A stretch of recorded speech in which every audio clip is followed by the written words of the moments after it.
मूर्तिकार और यमदूत। एक गांव में एक राजू नाम का एक मूर्तिकार रहता था।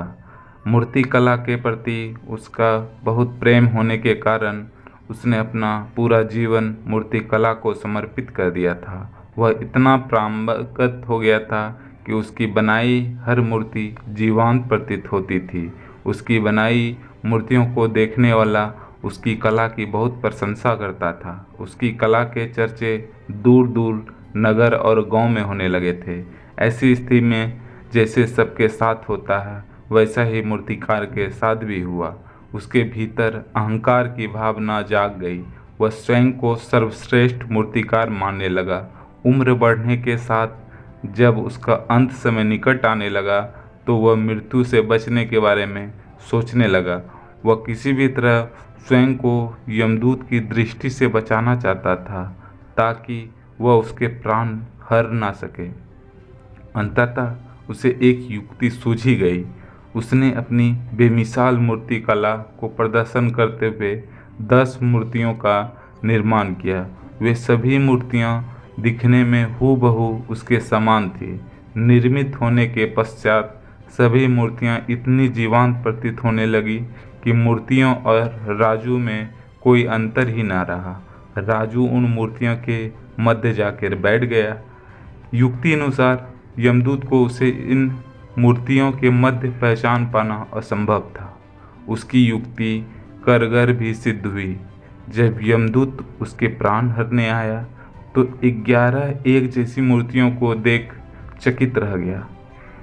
वह उन मूर्तियों में अंतर कर पाने में असमर्थ था, किंतु उसे ज्ञात था कि उन्हीं मूर्तियों के मध्य मूर्तिकार छुपा बैठा है। मूर्तिकार के प्राण हरने के लिए उसकी पहचान आवश्यक थी।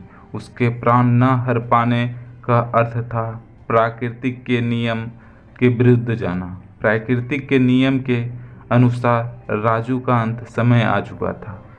राजू की पहचान करने यमदूत हर मूर्ति को तोड़कर देख सकता था, किंतु वह कला का अपमान नहीं करना चाहता था।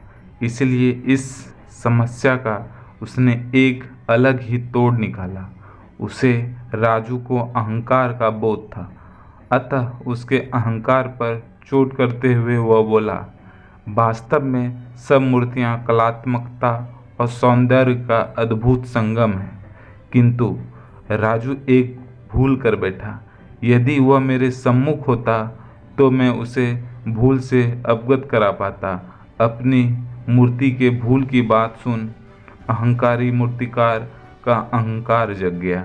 उसे रहा नहीं गया और झट से अपने स्थान से उठ बैठा और यमदूत से बोला, भूल? असंभव। मेरी बनाई मूर्तियां सर्वदा भूलहीन होती है। यमदूत की युक्ति काम कर चुकी थी। उसने राजू को पकड़ लिया और बोला, बेजान मूर्तियां बोला नहीं करती और तुम बोल पड़े। यही तुम्हारी भूल है कि अपने अहंकार पर तुम्हारा कोई बस नहीं। यमदूत राजू के प्राण हर यमलोक चला गया। इससे हमें यह शिक्षा मिलती है कि हमें अहंकार को कभी भी खुद पर हावी नहीं होना देना चाहिए।